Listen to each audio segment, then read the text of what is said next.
Welcome, everyone. Thank you very much for joining us today for today's Sifted Talk. I'm Martin Coulter, the news editor at Sifted. We are here today to discuss the new year and new year expectations, preparing your startup for 2026.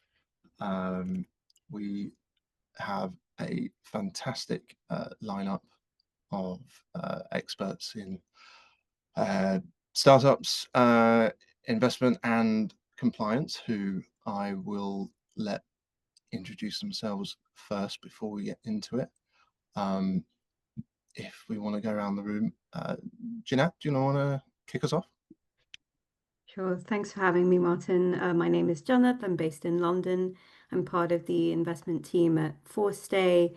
We're a Geneva headquartered B2B enterprise AI fund investing in Series A to C startups across Europe. Great. Thank you so much. Jill?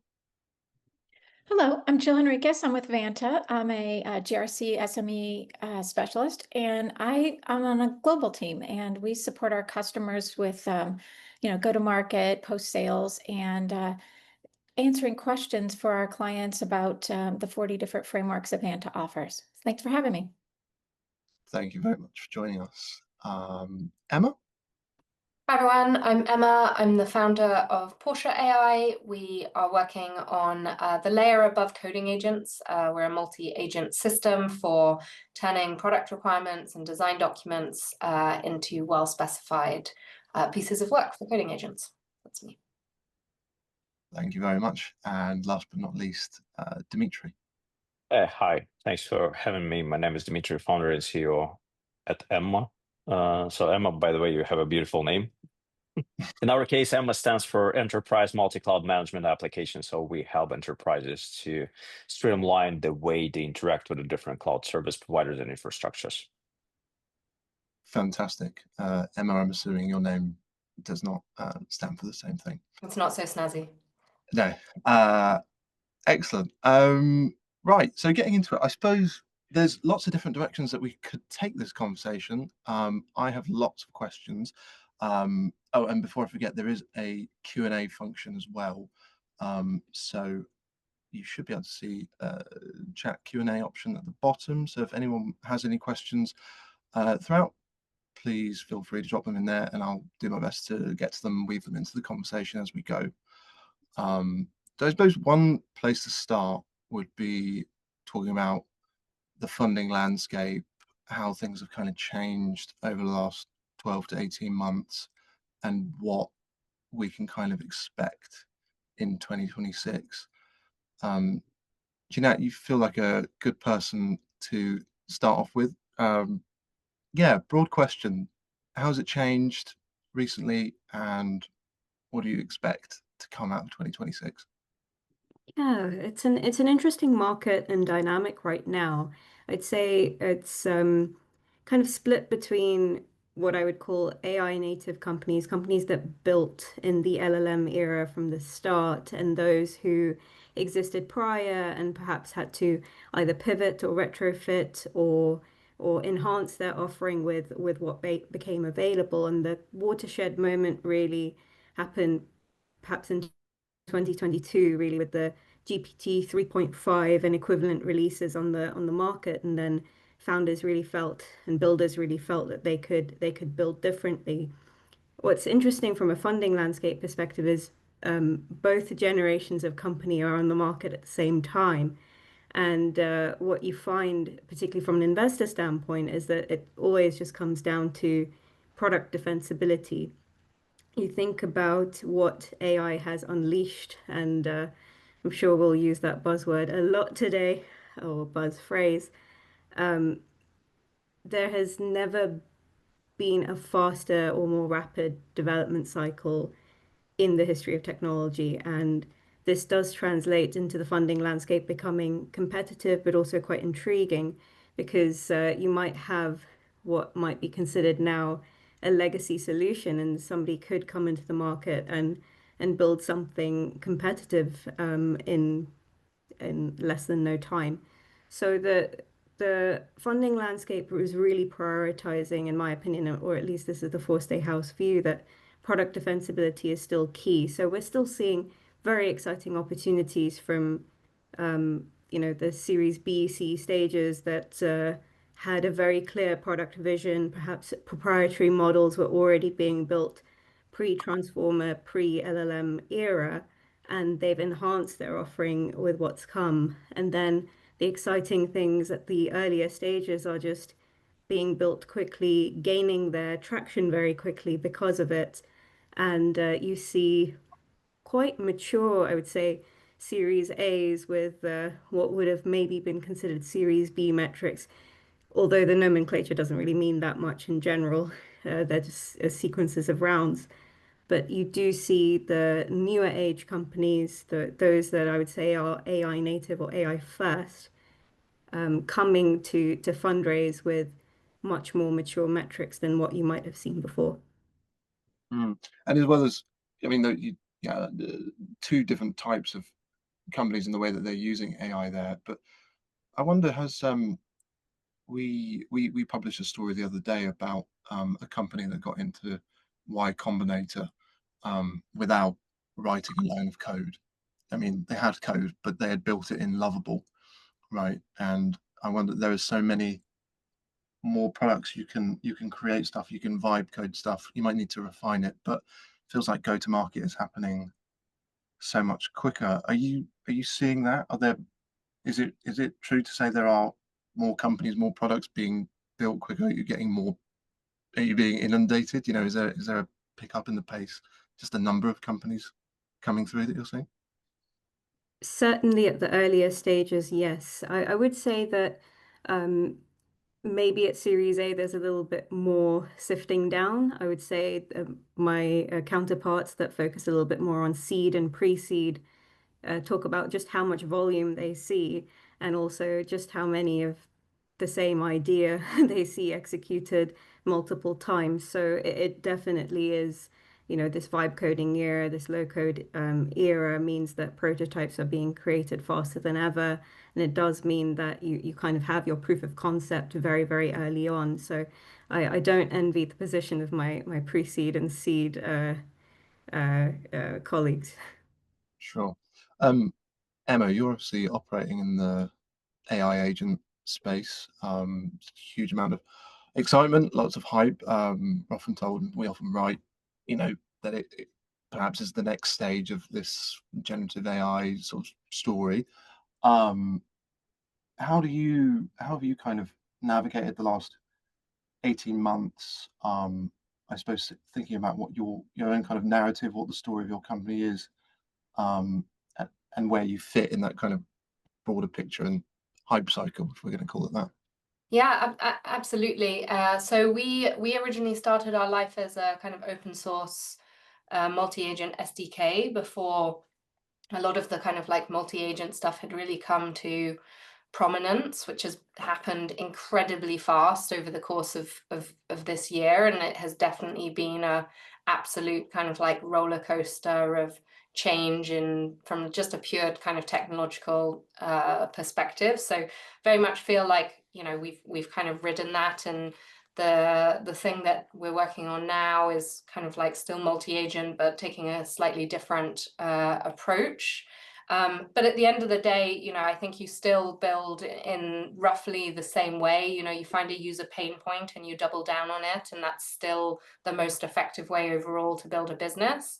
But, to Jannat's point, you can do it so much faster. And so you should be trying to get to that point of validation much, much quicker, and not kind of building in the dark, because the market will just move on and move past you, I think, if you do that. So yeah, fun time to build, but also very chaotic, I would say.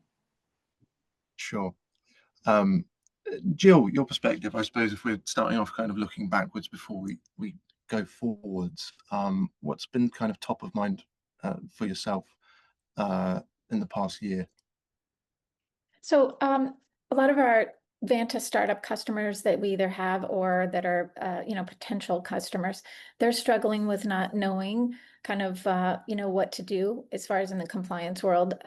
Some of them in the past have always been pushed by contractual requirements and things like that, and to show compliance and have a competitive edge. And a lot of the companies come now, and there are requirements. They're in a specific market maybe.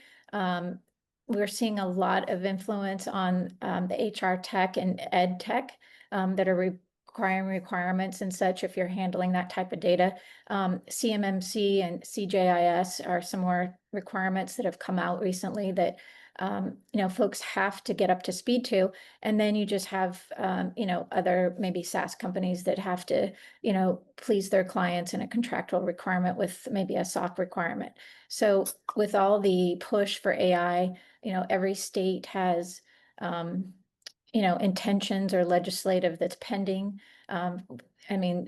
2025 used to be, oh, if you had an AI policy or something like that, you could kind of check the box. And now that's kind of taken off, and now that's not good enough. You have to show continual compliance. And then that's the difference when you see some of the standards, even when you look at ISO standards that upgraded in 2022, it's now monitoring, and even cybersecurity insurance is one of them. Before you could get a policy, you could go all year, maybe 12 months for a renewal, and you would be golden. And now, along those way of quarterly check-ins, you might have to show proficiency or continual compliance in a certain area of vulnerability management or something like that. So definitely, it's changing times. Compliance is not cheap. So these frameworks that you have to adhere to and meet regulatory or contractual requirements cost money. And then just the knowledge. There's a lot of startups that are, even when you have tackling growth challenges, you are wearing many hats, and you don't have maybe a specialist in, the GRC space or something like that. And you have to rely on tools or, people that have some type of experience that, can kind of maybe fill that gap. So. Sure. Dmitry, I don't know that, I suppose as far as how the regulatory landscape has kind of changed the last 18 months or so, I know that you're not necessarily directly affected by some changes, but I suppose, have there been impacts for customers, clients that you're working with? How has that kind of impacted you guys? Yeah, so first of all, we are not regulated ourselves, but however, we enable our customers to get compliant with the local and global regulations. So what we have been observing is a shift into the, I would say, sovereignty topics here in Europe with regards to a cloud sovereignty and a sovereign infrastructures.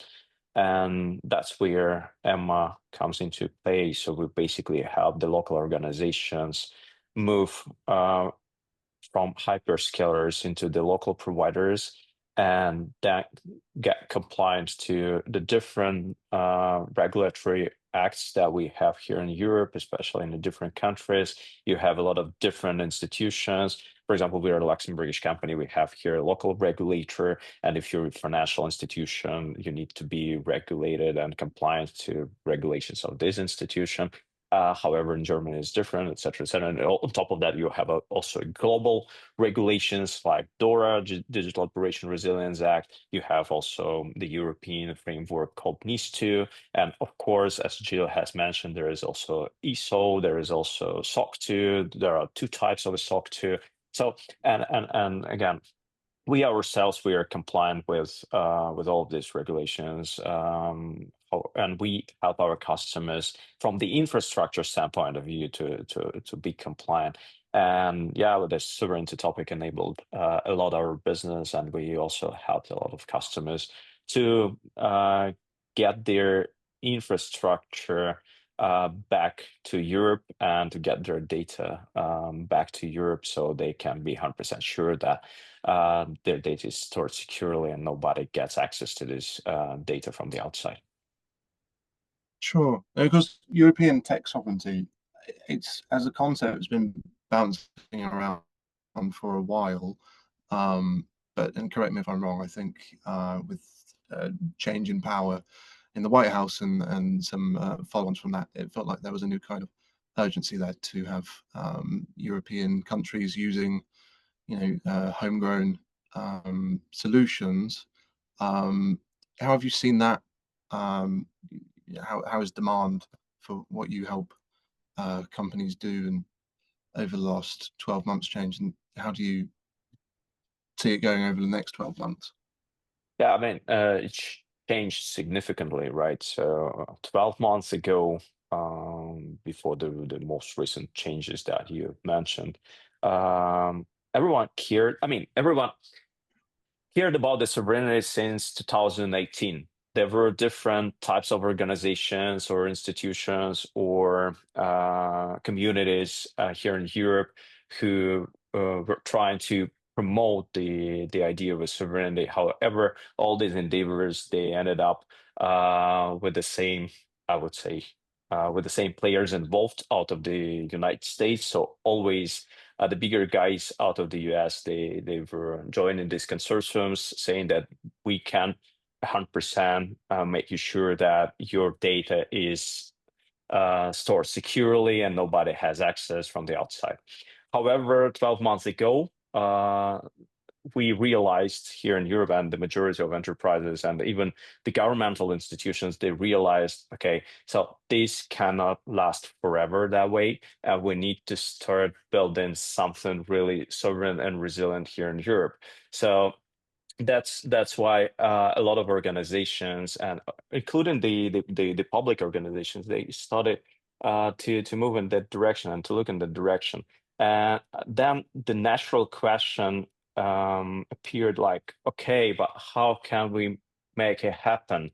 Because all these bigger vendors, they have their lock-ins, right? So it's not that easy to move the data. And on top of that, unfortunately, here in Europe, with all the respect to European providers, we still observe the lack of the services that are competitive to the ones that American hyperscalers they offer the end users. So, and now you need to find a perfect combination how to first of all avoid the lack of the compute resources that we observe in the marketplace, and then how we can still help our users to continue using or leveraging the tools they are familiar with and they are in love with that they have at the hyperscalers. And that's where we play, I think, an instrumental role, because we can easily enable this and interconnect different providers, et cetera, et cetera. So, however, I mean, to your point, yes, for the past 12 months, the shift that we have observed was significant towards the sovereignty and the data sovereignty topic. Yeah. Sure. And Jannat, without getting into a conversation about geopolitics, I suppose investing in AI, the technology is developing at incredible pace. There is competition for deals. There's lots of money being poured into the space. There are also regulatory compliance issues that one needs to think about, new regulations, politicians debating potential regulations, and also, something like tech sovereignty, which is a kind of political issue, which could, change the kind of calculation depending on what's sort of happening around the world. Who's elected in the US could have an impact on how significant or what role a company might play from a sovereignty point of view in Europe. How do you keep on top of all that? Seems like quite a lot. Yeah, it's a great question, and I think if anybody is keeping particularly well on top of it in this industry, maybe they're less risk on than what venture capital requires you to be.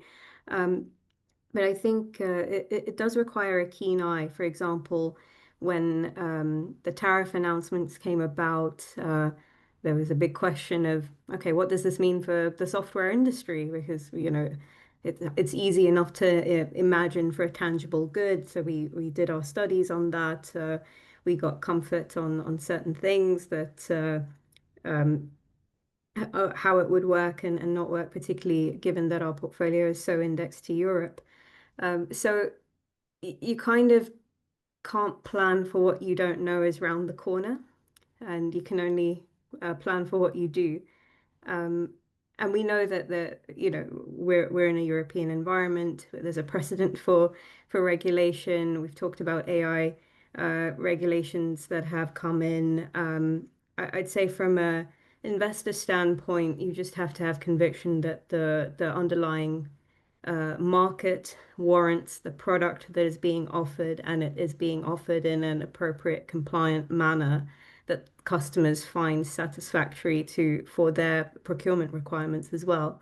So then, to Jill's point, you think about the other frameworks that companies follow, ISO, SOC 2, even the cybersecurity insurances. You can say that some of these just add to the criteria.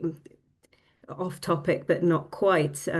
When Silicon Valley Bank went down, suddenly investors added to their due diligence lists a diversity of bank accounts. So every time there's a systemic shock that affects our industry, we add to our due diligence list rather than take away from it, I feel. So whatever's round the corner, hopefully is not painful, but if there is short-term pain, we as an industry just learn from it and evolve. And I think that's also the practice of regulation and compliance. There are new risks evolving all the time.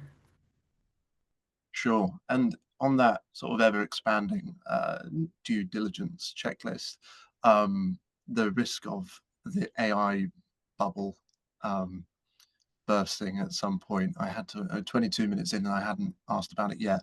How do you think about that? I know there's a broad sweep of opinions about whether it's a bubble or what, which parts of the industry may be in a bubble and how that would change.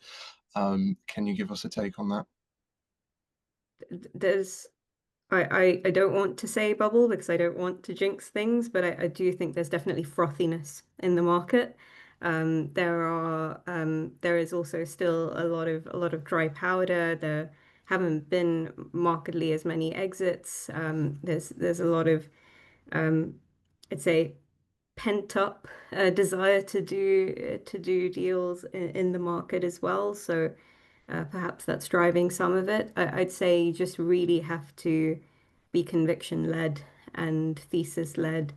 And that's what gives me comfort that I believe in the propositions that I'm backing, or that Forestay is backing, and that we think about whether the price we are paying is reflective of where we come in. We're also a smaller fund that perhaps doesn't spray and pray as much. There are larger funds out there that can exercise on power law to a greater extent than we can. So there definitely will be propositions that get funded that make sense now that might not make sense in a couple of years' time. They might get disrupted in and of themselves. I'd say it's part and parcel of the venture capital journey that there'll be a little bit of boom and bust. But the cycle, just as the technology cycles are tightening, economic cycles are tightening as well. So we do have to be vigilant about what's around the corner. We had 2021, that episode post-pandemic where valuations were through the roof and then came very quickly back down to earth. So we should be ready for it. I would like to believe that this time it's different, just because the fundamental shift is a technological shift rather than some sort of strange inertia post-pandemic. But it remains to be seen. And if I could predict a bubble, then I might be in a slightly different industry. Sure. There's ongoing kind of speculation and people lots of chatter anytime it looks like there's some kind of indicator that the sky is finally falling and this is the moment. There was one of those was the MIT report that I think came out late summer that suggested there had been, I think it said like 95% of companies using AI, implementing AI, hadn't seen any returns on investment. Led to some sell-offs in Nvidia stock, etc. Emma, I feel, do you have a take on this? Yeah, I looked at that report in detail. I feel like there is periodically a report with a very similar kind of like statistical headline that the market waits to see how it reacts to. And that one in particular, I felt didn't pass the sniff test, because from my perspective, working on kind of the front line of this technology, it is so revolutionary that I just can't believe that businesses can't find, low-hanging fruit operationally or in their core product where this can make a huge impact. And so I did actually dig into some of those metrics, and I didn't necessarily find that report was as credible as I think the headlines were making it out to be. The kind of definition of return on investment and success was quite narrowly defined in such a way, lies, damn lies, and statistics. I think it maybe played into that a little bit. But I guess to come back to your original question about, are we in a bubble? Who knows? The dot-com boom and bust was also driven by a huge technological innovation cycle, and that doesn't mean that it didn't suffer from a huge crash. So it's not sufficient in itself. But on the other side of things, I think if GPT-5 can come out, not really push things forward anymore and not cause a crash, I wonder what the crash could be precipitated by, I guess, is my perspective. Sure. And so when there's, Porsche is a company we've written about, the AI agent space. There's a huge amount of hype.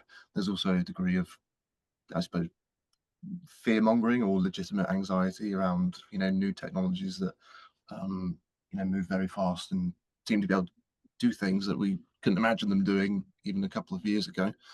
I'm wondering how you think about governance and trust. I suppose this is having all that in mind, and when you're trying to differentiate yourself maybe from competitors or those who might face the music when the bubble does burst, I suppose. How do you think about governance and trust?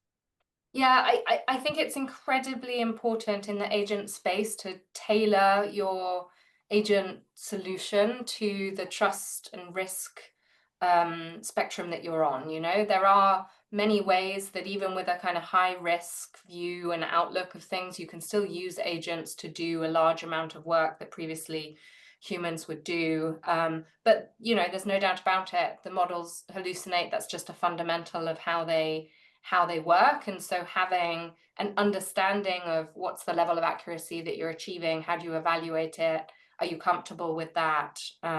Because they're not necessarily going to make mistakes always in the same way that humans make, but I do think a lot of the time you can actually get more performance out of an agent system than out of a large amount of humans being trained on a policy, etc.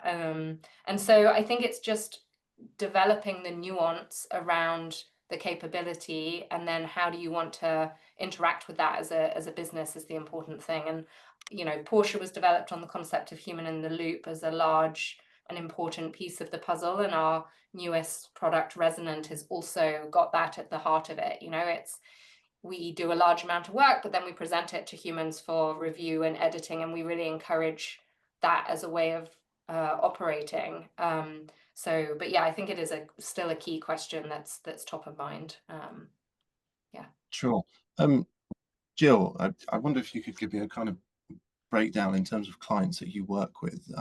Many of them AI companies themselves, or companies that don't use AI but are looking to implement it. I suppose, how does that kind of break down, and how is it checked? You talking to companies who want to try out agents but maybe have anxieties around how that will work in practice or what the governance issues are. What does it look like? I think everybody's confident, overly confident. A lot of our customers, yes, they are using agents, or their name itself is such and such AI. Everybody is a new breed of something that was traditional, and now we've got the AI twist to it. Um, I think everybody has a new idea, and obviously entrepreneurship is, a breeding ground for that. And so everyone says, "Oh, I've got experience in this, and I can do this better and faster." And with instant messaging, we've gotten into that world that faster is better. The concern is the risk that companies are taking, and how that's going to measure up for reputational value. We talked a little bit about trust. Clients trust you until they don't trust you, and it's almost impossible to get that trust back after you've gone sideways. So I think we talked a little bit about how some of the regulations and stuff are kind of branding and pushing towards that. The EU AI Act is based on risk, and it's targeting certain companies that actually have a foot in the door that could be detrimental to the consumer. So companies that are focused on biometrics obviously have a larger risk, and obviously higher standards to meet, social scoring and such, that is not allowed, medical apparatuses and devices and things like that. That obviously is a higher standard as well. We talked a little bit about hallucination. I think it's kind of funny because there's a lot of introduction of new AI bills in the US, and one of them happens to be about reporting. They want to know when jobs are lost as a result of replacement for AI. And, at first when I read it, I thought, oh, well, that's interesting. And, who can do that? Who can really measure that? It's kind of almost like, how many jobs, is it going to save? How many jobs are you losing? It's funny because if you think of that, the EU AI Act is going to create jobs in a different realm. It's going to have that human oversight. So you've got to have more checks and balances for that. And even in the development phase, you're going to have to provide more toll gates, right? So you're going to have to do risk assessment. You're going to have to reassessing each of those stages along the way, compliance checks and things like that. Higher QA. I think there'll be a measurement in the industry about how much QA has cost companies, because the additional oversight is going to be something that people probably haven't either hired for or budgeted for. And I think that's going to be, something to think about. There's a point that I want to pick up there on job replacement and how machines are going to put us all out of work, particularly possibly journalists, sadly, but we wait and see. Dmitry, from your point of view, I suppose we're talking about the number of European companies that are coming through in this space. You're helping companies find sovereign solutions at home. How easy is that to move away from the hyperscalers? Are there more options, new companies coming through that fill the gap? Is there a handful? What is that? How easy is it? And are there more and more coming through? Yeah, it's a great question. So we see more and more companies coming through. However, it really depends how these companies how they are locked in, right? Or if they are locked in or not into the managed services of the cloud providers. Because when you spin up the legacy types of the workloads, like virtual machines or bare metal servers, or this, I don't know, latest accelerators of NVIDIA with the bare metal servers, to train your models or to use it for inference, whatever. So it's easier for you to switch between the providers. However, the beauty of the cloud service providers, the hyperscalers, that they have created so many of these fancy, modern, and really reliable services where they take the whole responsibility. where they provide you only with an endpoint, and then you can simply send your code from your rep into the cloud, and your application simply works out there. And I mean, this magic happens somewhere under the hood. And unfortunately, it's really hard to get rid of these services. And I think that's the best invention that cloud service providers they have introduced to marketplace. And then I mean, we have a customer right now, European one. So they realized it's not about the sovereignty. They just realized that they overspent. And how they realized, they just look at the cloud bill and they're like, okay, why the hell we pay so much to specific provider?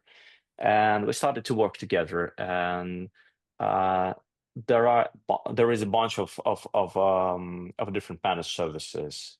And we were like at the beginning, oh, okay, it's easy. We simply put you in the microservices, and then we migrate you elsewhere. However, I mean, it appeared to be a difficult task. So you actually need to migrate that into another managed service first. Then you need slightly rebuild or adjust an application, and then you can move them to an agnostic type of microservices.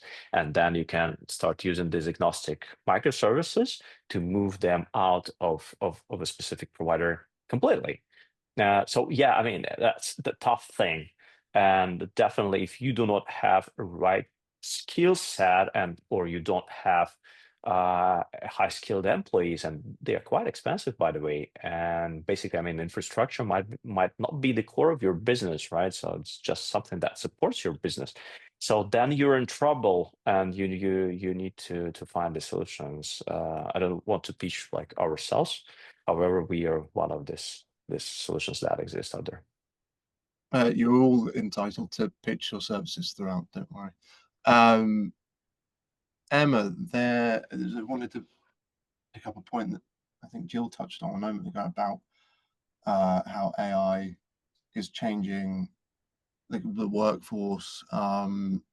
It's had impacts on engineering, or at least junior engineering roles. Where do you see that going? What impact is it going to have on maybe other departments in a given company over the next year? Yes, yeah. I mean, I think engineering is where things have started, because there's so much code to kind of train the models on. And actually, what we have heard from talking to a bunch of kind of CTOs is you can dramatically increase the kind of productivity of your engineering team, but like engineering itself is no longer the bottleneck. It's really about how do you now scale the teams above engineering, the product managers, the business analysts, etc. Because, you know, if you just scale engineering, it's like giving a chef 20 more toasters, right? You're still going to make the same amount of breakfast. And so unless you can still talk to customers at a faster rate and take those insights and get them into the engineering team faster, you're not going to produce better business metrics. That's exactly, you know, that's a big driver of where we're focused, is how do you accelerate that layer above coding. But I guess to come back to your point about junior engineers, I think that the metrics already show something like a 75% drop off of junior coding engineering jobs. So, you know, the impact is very real, and I think it's going to ripple out from here across tech. So I do think, you know, next couple of years are going to continue to be disrupted from that perspective. Yeah, and Jannat, are you seeing that play out? I mean, obviously, a number of companies within your portfolio, you'll be looking at other ones to potentially invest in. Yeah, how is the landscape kind of changed recently, and you know, where do you see it going? I can only imagine, you know, there's so many tools being developed at such pace that occasionally you may see one and think, oh, but this, oh, okay, can we implement that here? Like, we should get that's, you know, use that. What are you seeing? Yeah, absolutely. We're seeing far leaner engineering teams that come for fundraising than they did before. We're seeing efficiency gains in our own portfolio companies in terms of what they need, not just in engineering, but in other departments, particularly with the verticalized AI offerings that are there for, say, financial services or legal. We've heard a lot of legal fundraising announcements in quite short order, and quite a lot going on in that industry as well. So, we're talking about juniors in the paralegal sector being affected. We're talking about graduate jobs in knowledge work, be that consulting, banking, other sorts of advisory services. You're hearing about graduate cohorts just being smaller across the board, and new graduates not really being able to enter the market as much as they could prior. So definitely seeing it both in our portfolio, but also hearing that as an impact of what some of the value propositions in our portfolio and outside of them are delivering for enterprise as well. So it's definitely happening. Sure. And on that point, I suppose, Jill, it might be useful. Could you kind of walk us through how, obviously, you use AI and you're using AI to help with compliance issues, but of course, at the back end, you've got to make sure that the AI that you're using is compliant itself in all kinds of ways. So I suppose, could you talk about the interplay of that, and how you build enough trust in what you're doing that companies can in turn have faith, and help their own customers have faith in what they're doing. Yeah, well, and at Vanta, just in the last year, we've hired, I think, over 400, folks to join our team. So there was a huge AI shift, and obviously focus as well. The good news is we are hiring. While there might be developers that are, maybe not so lucky, compliance is growing, right? So our clients are having difficulty finding talented folks. Obviously Vanta, we are looking for folks as well on our subject matter teams and things like that. So check us out.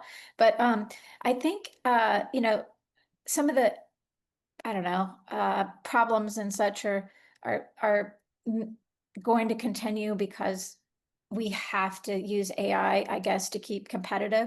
But in a compliance world, it's that accuracy piece, right? So we're using AI to even just to navigate through policies. If you look from a compliance world, you might have an audit that has 10 to 15 different policies. And an individual would struggle when an auditor would say, hey, do you have compliance with this? What's your policy around this?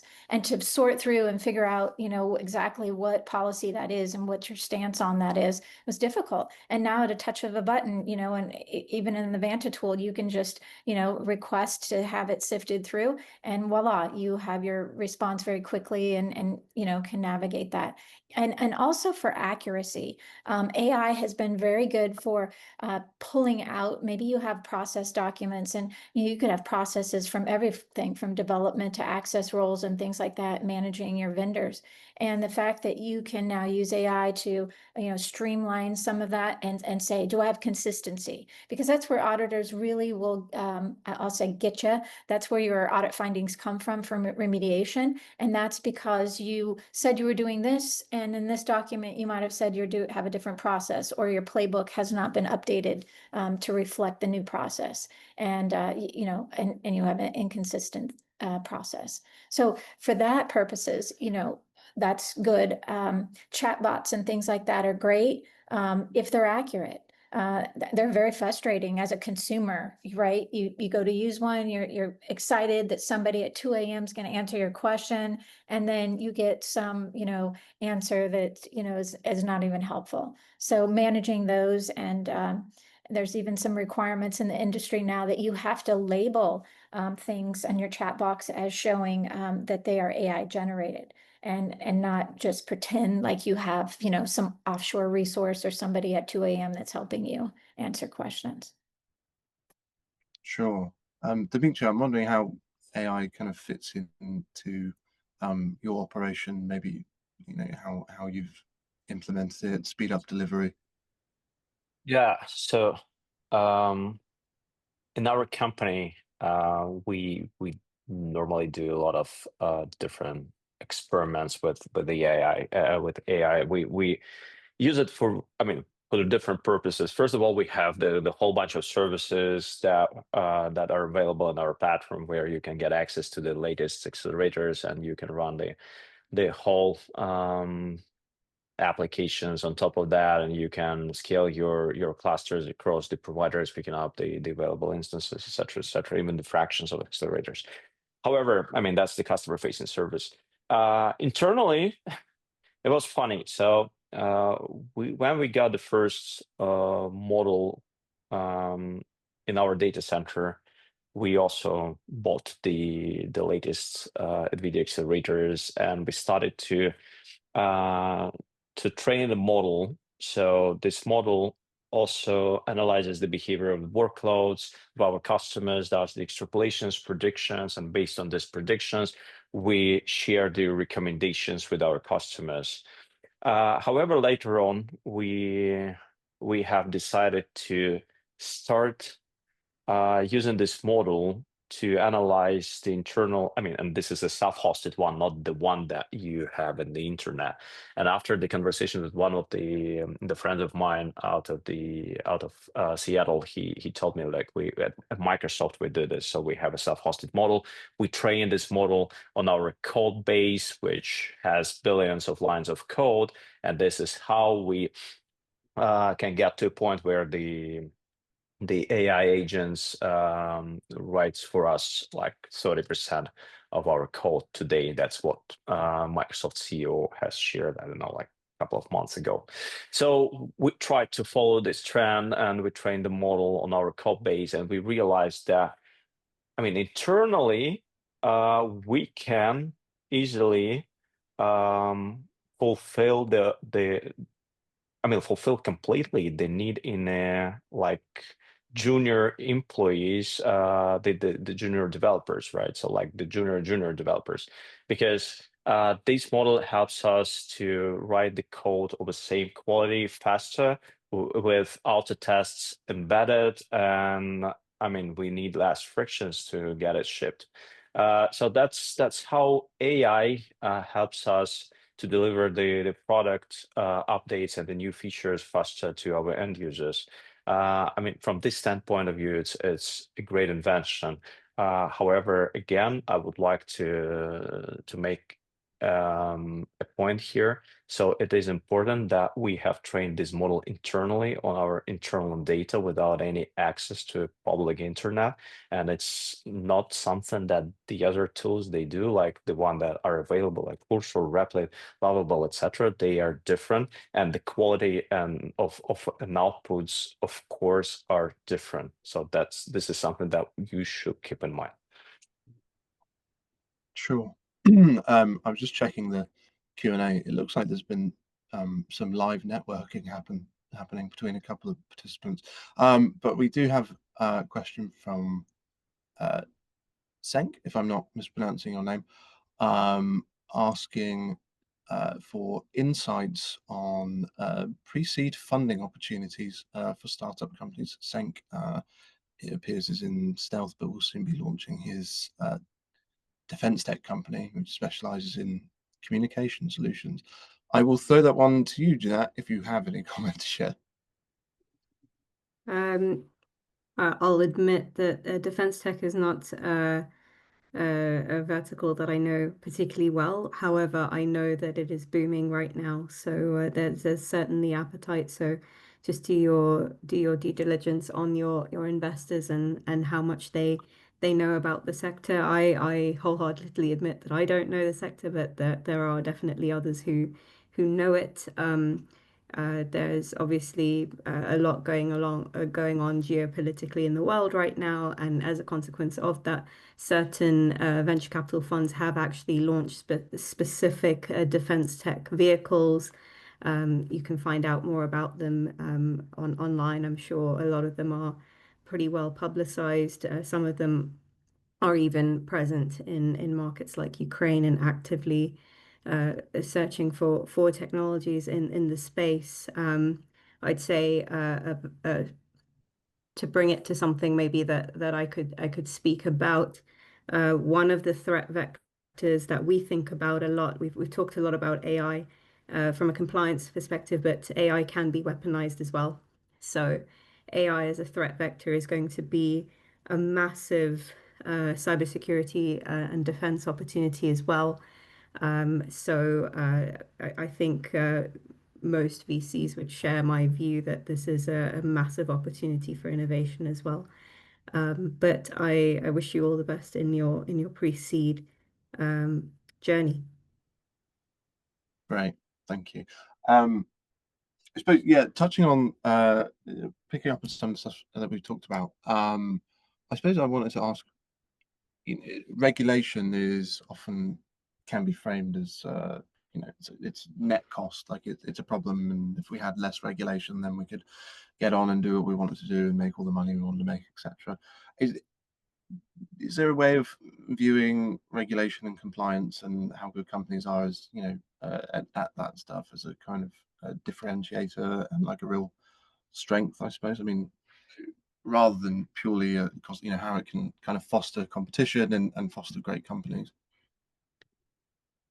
I see regulation as a moat. I mean, if you think about regulated industries in and of themselves, financial services is huge, healthcare is huge. These are regulated for clear reason, and innovation that attaches itself to these verticals need to also mirror that regulation or keep up with that regulation. And obviously, we've all heard of innovations that perhaps did not meet those criteria and did not succeed. But I would say even in investment due diligence, regulation, particularly where it's required in these kinds of industries that that innately have regulation, I'd say if you can meet that standard or surpass it, it would be great. I spoke to an AI company recently that actually was looking into offering professional indemnity insurance against what they would advise out of their platform, and I think this is really the way forward. You could argue that professional indemnity is not strictly regulation, but that level of confidence in your product and in your service and your offering and what you're committing to clients is an advantage and definitely a competitive moat. Is it difficult, when we live in a time of sometimes it feels like you don't know what's going to happen next politically. The UK was kind of flirting with introducing some specific AI regulations at one point, and they did not. The EU AI Act, very controversial, went through many stages with the Parliament and Commission, and now there's talk of potentially watering it down. I suppose it's the same old thing, like certainty is kind of the key, like knowing what it is you need to be compliant with before you can kind of you kind of know where you're going. I suppose the theme of this is about where we're going in 2026. Do we know? Or do we have to wait and see to an extent? I think everyone else will probably have a more sophisticated answer than me. So if I go first, then people can layer on. But in a world where companies are increasingly global, and your clients may be in the EU, even if you're in the UK, or they might be elsewhere, you could argue that if you are protected and covered up to the lowest common denominator, so you're tracking what is required globally, and what might be perceived the most stringent, that might be just best in class what you need to deliver upon. But I'm sure there are founders here, and there's a compliance expert who can say more on that. Jill, do you want to pick up on that? Trying to keep on top I of think it's all about consumer protection, right? That's where it starts from. I mean, that's why things are developed in regulatory anyways, and like you said, it might things might be pulled back because then it affects e-commerce and capitalism and things like that. So it kind of changes the landscape. But first and foremost, it's consumer protection, and you hope that it's done with the intent to not stifle the growth and things like that might be attached to it. But reputational damage is probably the next, sore spot for people, right? You want to be, you want to get that market share, but obviously doing it in a manner that, doesn't scream that your competition is going to come after you, because that's what happens, right? Sure. I have several questions, if I'm aware that we're slowly running out of time. Emma, I know that Porsche has a new product coming on the market soon, right? I suppose I wonder if you could tell us a little bit about that, and also maybe what you've learned from previous product launches, and what lessons you'll take as you put this one out into the world. Yeah, absolutely. So the new product is called Resonant. It's at getresonant.com. So very much just starting to launch that and make it live. I guess in terms of kind of the key lessons and the lessons to take into 2026 is just to make sure that the fundamental playbook hasn't changed, but it has accelerated. And so know your user pain point, validate it, but also relate that back to your business metrics. There's been a lot of kind of 2025 hyped companies talking about negative margins and things like that. And I think it's important for companies to understand, what kind of ACVs are they targeting from their customers, because that should then dictate as well your go-to-market strategy. If you've got a high ACV, you can afford to be more sales-led. If you're going lower and you're more cursor-like, you have to go product-led. And I feel like everything has got a little bit murky over the course of the last year as to what makes sense for businesses. But if you just kind of break it down to the key metrics that are important, I think the fundamentals haven't really changed, I would say. Sure. I suppose to wrap up, I wanted to ask each of you to. I think if there's a key takeaway for 2026, it sounds like between the AI bubble and regulation, etc., we'll have to wait and see, with a hint of optimism. But I suppose, is there, broad question, one piece of advice that you might give to startup founders, operators going into 2026? Jannat, I may start with you, if that's okay. Yeah, I think we've talked a lot about AI as an efficiency measure, obviously AI as an innovation vector, but AI is expensive to run as well. So, people might push you to innovate quickly, but the hallowed, revered SaaS margins, that cloud SaaS margins of 80-90% are not currently consistently possible for AI first companies. So, I think it also comes to Emma's point, getting product market fit and charging the correct ACV for the value that you deliver is important. So, but also being thoughtful about how you're using AI and what you're doing, because it is very expensive to run. And I think that's something that we don't talk about enough, the compute cost, the energy cost, etc. Sure. Dmitry, advice for founders in 2026? I think that it is important to stay focused on your customers, your products, and the way you ship the products, and you plan your future, I would say, journey. Because nowadays, and that's to your very first question about the fundraising landscape. We as a scale up, we see that the things they have changed in the past couple of years, and of course, today the profitable or the break-even companies, they are more valuable than the companies that burn cash and hire people just to hire people and to report that we have hired this year 300 more employees, right? So we understand that, and everyone should understand there should be a balance between your goals and the business results that your company can deliver. Otherwise, you can find yourself in a situation where you have burned all the cash of your investors, and the only reason for you is to get a bridge or a down round, which is not the best option for anyone out there. So yeah, again, stay focused on your business and make sure that that your numbers they represent the reality, and you can have an infinite runway. So that will help you to survive out there.